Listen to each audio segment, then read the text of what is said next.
beberapa hal tadi kita bahas bersama antara Sherpa Track dan Finance Track terkait persiapan daripada G20 ini, dan tadi mengundang Business 20 tentu untuk menyampaikan outlook ekonomi di tahun 2020, dan ini penting agar dunia usaha itu menjadi bagian daripada presidensi Indonesia di G20.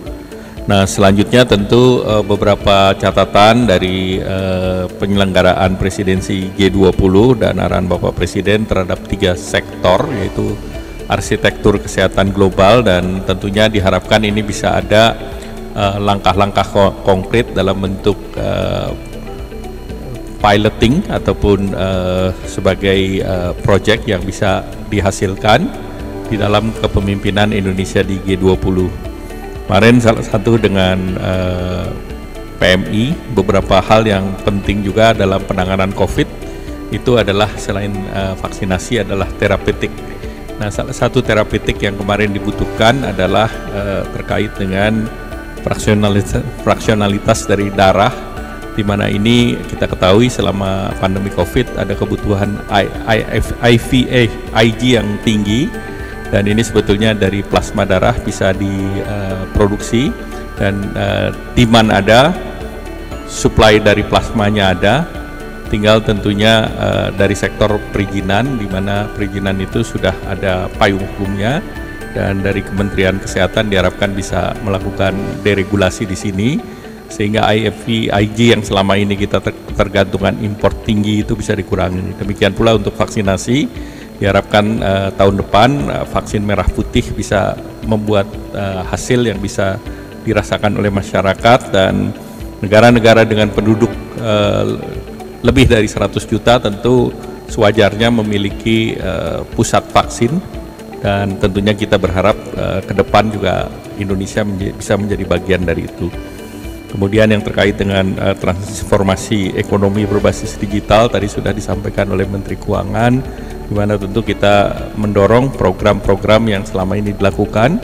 Kita ketahui bahwa market daripada digitalisasi di tahun 2020 adalah 44 billion, dan di 2021 70 billion, dan ini akan meningkat menjadi 125 billion di tahun 2025, sehingga ini merupakan kesempatan untuk menunjukkan showcase kepada dunia bahwa sektor digitalisasi termasuk di sektor financial digitalisasi atau fintech ini menjadi salah satu fast growing digital di Indonesia, dan juga ini sifatnya inklusif karena melibatkan UMKM.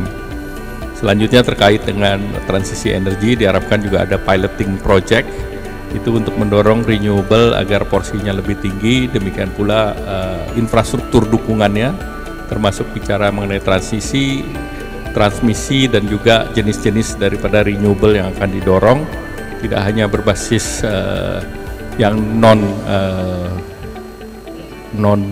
batu bara, tetapi juga didorong yang sifatnya geothermal, pembangkit listrik tenaga bayu, demikian pula dengan hydroenergy dan solar cell, khususnya untuk di rooftop panel yang didorong di sektor industri di Jawa.